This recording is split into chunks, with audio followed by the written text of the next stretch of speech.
सोचो, एक ऐसी दुनिया जहां तापमान 100 डिग्री से भी ज्यादा हो।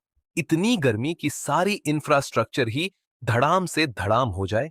जमीन को छूने से ही त्वचा जल जाए और बस 20 सेकंड बाहर रहने से आप बेहोश हो जाओ। इंसानियत अंदर ही बंद हो गई है और खाना पानी सोने से भी ज्यादा कीमती हो गया है। इसी खौफ में हमारा प्रोटेगनिस्ट अपनी गर्लफ्रेंड के साथ 5 साल तक सरवाइव किया, लेकिन उसने उसे ही धोखा दे दिया और आखिरी सप्लाई के लिए किसी को उसे मारने भेज दिया। लेकिन उसकी बदले की भूख इतनी ज्यादा थी कि वो समय में पीछे चला गया। इस बार वो पूरी तरह तैयार होगा। अपने सबस्पेस की मदद से, जिसमें इन्फिनिट स्टोरेज है और अंदर समय जम गया है, वो बिलियंस का सामान स्टॉक पाइल करेगा। और वो अपनी पावर्स और सप्लाई का इस्तेमाल करने में एक पल भी नहीं सोचेगा। जो उसे चाहिए वो लेगा और उनसे बदला लेगा। जिन्होंने उसकी पिछली जिंदगी बर्बाद की। वो आराम की जिंदगी जीना चाहता है। खाना, गर्ल्स और एक ठंडे पानी का पूल जली हुई अपोकैलिप्स के बीच में। शहर की सड़कों से एक बस इवैक्यूएशन लोकेशन की ओर तेजी से बढ़ रही है। बस के अंदर एक वुमन एहसास करती है कि वो इतनी जल्दी में थी कि उसने कोई इवैक्यूएशन सप्लाई ही नहीं लाई। इस वजह से उसे जांग नान सिटी में नई चीजें खरीदनी होंगी। उसके बगल में बैठा आदमी पूछता है कि क्या उसने न्यूज़ देखी है। नान सिटी के वॉलमार्ट और गली के वेयरहाउस का सारा माल हटा दिया गया है। असल में यह पुरानी खबर है, क्योंकि आज शानकिंग में डोंगमिंग लेक सूख गई और दैनोंग वेयरहाउस भी खाली हो गया है। वुमन अनुमान लगाती है कि इन सब सप्लाई की कुल कीमत बिलियंस में होगी, लेकिन असल में वह ट्रिलियंस में है। उसके पीछे बैठा एक और आदमी कंफर्म करता है कि सप्लाई का लॉस और अलग अलग नेचुरल डिजास्टर्स सब कुछ की सतह है। सच्चाई यह है कि दुनिया खत्म होने वाली है। बस के लोग अचानक इस विचार से डर जाते हैं, लेकिन वो अजीब आदमी पर विश्वास नहीं करते। उनमें से एक कहता है कि वो वास्तव में दुनिया के अंत का इंतजार कर रहा है। उस नजरा में सभी जीव बराबर हो जाएंगे।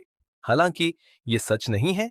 अजीब आदमी जानता है कि दुनिया के अंत में भी कोई दिन ऐसा नहीं होता जब सभी जीव बराबर हो जाएं, क्योंकि उसने पिछले जन्म में अपनी आंखों से यह सब देखा है। बिल्डिंग्स नष्ट हो गई थीं और इंसानियत ने जो कुछ बनाया था सब मिट गया था। उसके ऊपर बड़े बड़े मॉन्स्टर्स धरती पर घूम रहे थे और सब कुछ पूरी तरह होपलेस था। उसके पिछले जीवन में वो बस एक सामान्य डिलीवरी मैन था, जो अपोकैलिप्स के बारे में सबकी तरह ही हैरान था। एटमॉस्फेरिक टेम्परेचर तेजी से बढ़ा, क्रस्टल मूवमेंट्स बार बार होने लगी और जमीन के नीचे छुपे मॉन्स्टर्स भी सरफेस पर आ गए। उस वजह से पूरी दुनिया बदल गई और नई दुनिया में एक नया ऑर्डर है। सप्लाई की एक्सट्रीम स्कैरसिटी, भले ही वो बस एक पैकेट इंस्टेंट नूडल्स हो, हैम सॉसेज हो या बर्फ का एक टुकड़ा, लोगों को अपना सब कुछ छोड़ने पर मजबूर कर दिया। यह आदमी सबसे अलग है, क्योंकि उसने सब कुछ खुद देखा है। उसका नाम सियू चैन है और वो अपोकैलिप्स शुरू होने से एक महीने पहले अपने पिछले लाइफ में मरने के बाद रिबॉर्न हुआ है। उस वजह से उसके पास सारा एक्सपीरियंस है और अब वो पहले से प्लान करके अपनी बेस्ट लाइफ जीने की तैयारी कर सकता है। जब वो सोच में डूबा है, पहली वाली वुमन उससे बात करने के लिए पास आती है। उसने जो कहा था उससे थोड़ा डर गई है और वो इस पूरी चीज के दौरान साथ देने के लिए किसी को ढूंढ रही है। लेकिन उसके लिए दुर्भाग्य से वो आदमी नहीं होने वाला, क्योंकि उसके पास और भी इंपॉर्टेंट काम है। वो उसे अकेला छोड़कर अपनी डेस्टिनेशन आने पर बस से उतर जाता है। उसे लोगों की जरूरत नहीं है जो उसे रोके। जब उसे पता है कि एपोकलिप्स में सबसे इंपॉर्टेंट चीज होती है सप्लाईज की लूट। अपनी लास्ट लाइफ में उसने सप्लाईज ढूंढने में बहुत टाइम वेस्ट किया था, इसलिए इस बार उसे एडवांस में प्रिपेयर्ड रहना है। उसकी नजर उस वेयरहाउस पर है जहां वो डिलीवरी मैन की जॉब करता है। वो दरवाजे के पास टंगे हैंगर से अपना वर्क जैकेट उठाता है और स्टोरेज रूम की तरफ बढ़ता है। दरवाजे पर खड़ा एक कोवर्कर उसे बताता है कि 21 सेकंड्स लेट होने की वजह से उसकी हाफ डे की सैलरी काट ली जाएगी। लड़का सॉरी बोलकर वेयरहाउस के अंदर चला जाता है ताकि उसे खुद के लिए क्लियर कर सके। अपनी पिछली लाइफ में जब अपोकलिप्स आया था, तब इस वेयरहाउस का बॉस पहले ही भाग गया था और उसकी एनुअल सैलरी बेकार हो गई थी, इसलिए ये सप्लाईज अब उसकी कॉम्पेंसेशन बनने वाली है। सब कुछ अकेले लेने के लिए वो अपनी पावर एक्टिवेट करता है, जिसे स्पेस कहते हैं। ये स्थानिक एबिलिटी उसे अपने आसपास की हर चीज को अपनी will say tense of thousands metres लंबाई, चौड़ाई और ऊंचाई वाले एक सुपर लार्ज क्यूबिक स्पेस में स्टोर करने देती है। स्पेस वेयरहाउस में अनफोल्ड हो जाता है और वो राइस, कुकिंग ऑयल, मीट और बाकी फूड स्टफ्स समेत ढेर सारी सप्लाईज ग्रैब कर लेता है। शविंग समेत सब कुछ उसके स्पेस में स्टोर हो जाता है। इस तरह वो $0 में ह्यूज अमाउंट की सप्लाईज परचेस कर लेता है। इसी एबिलिटी की वजह से वो 2 पूरी लेक्स ड्राई कर चुका था और कई सिटीज को लूट भी कर चुका था जो अपोकलिप्स में डिस्ट्रॉय होने वाली थी। पिछली लाइफ में इंस्टेंट नूडल्स का एक पैकेट भी लग्जरी था, लेकिन अब अपनी स्थानिक एबिलिटी से वो टन्स ऑफ फ्रेश फूड को फ्रोजन टाइम में स्टोर कर सकता है, जिससे खाना चाहे जितना टाइम रहे फ्रेश ही रहता है। अब उसे सरवाइव करने के लिए एपोक्लिप्स में मिट्टी नहीं खानी पड़ेगी जैसे पिछली लाइफ में खानी पड़ी थी। सारी सप्लाईज कलेक्ट करने के बाद वो फाइनली राहत की सांस लेता है कि इस नई लाइफ में उसे सफर नहीं करना पड़ेगा। जब वो अपनी गैदर्ड सप्लाईज चेक कर रहा होता है, तभी 3 आदमी स्टोरेज एरिया में एंटर करते हैं ताकि सप्लाईज क्लियर कर सके। वे सब शॉक्ड रह जाते हैं क्योंकि जगह पूरी तरह एम्प्टी होकर एक मैसिव हॉल बन चुकी होती है। वहां कोई नहीं है सिवाय बीच में खड़े उस अजीब आदमी के। तो वे उससे पूछते हैं कि सारी सप्लाईज कहां गई। वो कामली बता देता है कि उसने सब कुछ अपने लिए ले लिया है। उसकी नॉनशलेंट एडमिशन से वे और शॉक्ड हो जाते हैं और उसे पकड़ने दौड़ते हैं, लेकिन वो आसानी से अपनी पावर से डॉज करके बिल्डिंग से बाहर निकल जाता है और कहता है कि अब वो लेट नहीं होगा क्योंकि वो क्विट कर रहा है। फिर वो बेरली टेलीपोर्ट होकर गायब हो जाता है, ठीक उस समय जब उनमें से एक उसे पकड़ने ही वाला होता है। तीनों आदमी उसे ढूंढते रह जाते हैं, लेकिन वो पूरी तरह डिसअपियर हो चुका होता है। वेयरहाउस के बाहर जमीन के पास एक पोर्टल खुलता है और वो आदमी बैकफ्लिप मारते हुए उससे बाहर आता है और बिल्डिंग्स के बीच की एलीवे में सेफली लैंड करता है। उसकी ये दूसरी एबिलिटी स्पेस जंप कहलाती है, जो उसे जब चाहे 3 मीटर स्पेस के अंदर मूव करने देती है। एपोकलिप्स में इसी एबिलिटी से वो एबंडन्ड बिल्डिंग्स में एंटर करके सप्लाईज ढूंढता था और डेंजरस सिचुएशन से सेफली एस्केप भी करता था। म्यूटेंट बीस्ट्स के सामने भी स्पेस जंप ने क्रूशियल मोमेंट्स में उसकी जान बचाई थी। अब उसका zero cost shopping mission complete हो चुका है। वो अपना वर्क जैकेट हवा में उछालता है और वेयरहाउस से दूर वॉक करने लगता है। तभी उसका फोन वाइब्रेट करता है और वो पॉकेट से निकालकर इमरजेंसी ब्रॉडकास्ट मैसेज देखता है।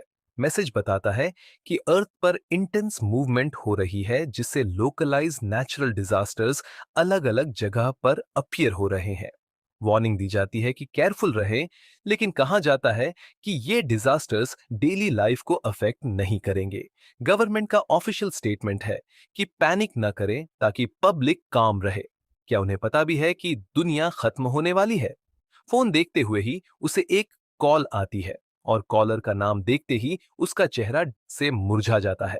वो एक औरत है, जांग शावन, और उसका नाम देखते ही उसके हाथ गुस्से से कांपने लगते हैं। सुचेन डीप ब्रेथ लेकर कॉल उठा लेता है। जैसे ही वो फोन कान से लगाता है, उधर से उसकी गुस्से भरी आवाज चिल्लाते हुए आती है। काफी टाइम से उसने उससे बात नहीं की थी और वो इस बात पर एंग्री है कि वो बिना बताए गायब हो गया। यहां तक कि उसने अपना हाउस भी रियल एस्टेट एजेंट के थ्रू सेल पर डाल दिया। वो पूछती है कि क्या उसे सच में लगता है कि हाउस बेचने के बाद कोई वुमन उसके साथ रहना चाहेगी। फोन की दूसरी तरफ की वुमन उसकी फियांसे शाओकियान है, जिससे वो बात करने में बिल्कुल इंटरेस्टेड नहीं है। उधर वो लिपस्टिक लगा रही है क्योंकि अभी अभी वो किसी दूसरे आदमी के साथ चीटिंग करके उठी है। वो लगातार सुचैन को इंसल्ट करती रहती है और पूछती है कि क्या उसे एक मैन की रिस्पॉन्सिबिलिटी याद है। उसे हाउस की परवाह नहीं हो सकती, लेकिन वो एक वुमन है और चाहती है कि वो हाउस उसे गिफ्ट कर दे ताकि वो रिलेशनशिप में सिक्योर फील कर सके और हाउस का ओनरशिप उसके नाम ट्रांसफर कर दे, वरना वो उससे शादी करने से मना कर देगी।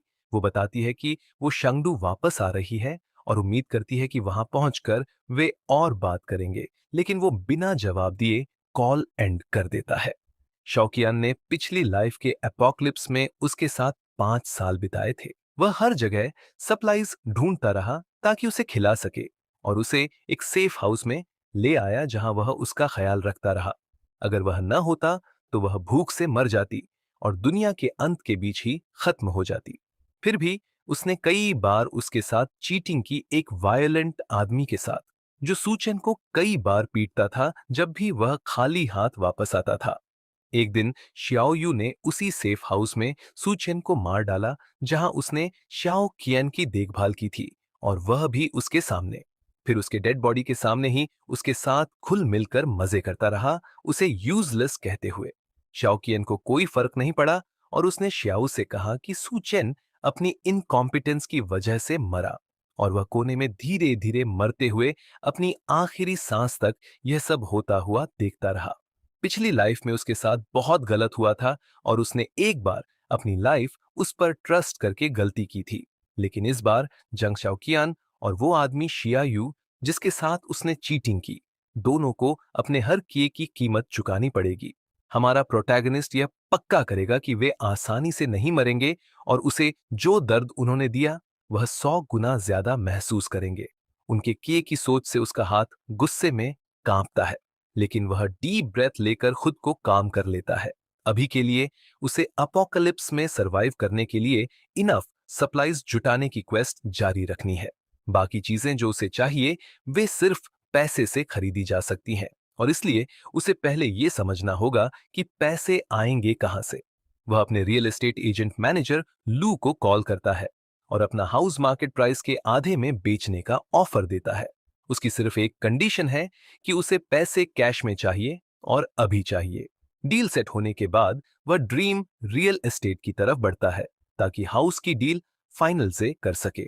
लेकिन वहां पहुंचकर वह शियावान को शियाओ यू के साथ उसका इंतजार करते देखता है, जिसके हाथ में बेसबॉल बैट है।